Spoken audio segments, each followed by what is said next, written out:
सांग मैंने आज ब्लॉग रे मो ननंद हाथ रंधा स्पेशल धनिया चिकेन खातु। चिकेन को दही हल्दी पाउडर सोरष तेल देके मैरिनेट करदेबा। तापर आलू को भाजीदेबा। आलू भाजी सारा पर कड़े रे देदेबा तेल। तापर पियाज आउ तेजपत्र को देके भाजीबा हल्का ब्राउन होला जाए।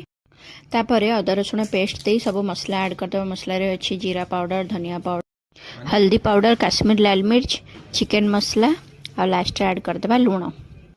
मसला अल्प भाजी हो सारा पर से ऐड करदेबा टमाटर पेस्ट आउ मैरिनेटेड चिकेन। चिकेन को किसी समय कषि सारा पर से आम ऐड करदेबा धनिया पत्र आउ कंचा लंकार पेस्ट ताको मध्य भलसे कषिबा। भलसे कषि हो गला पर तापर देबा गरम पानी।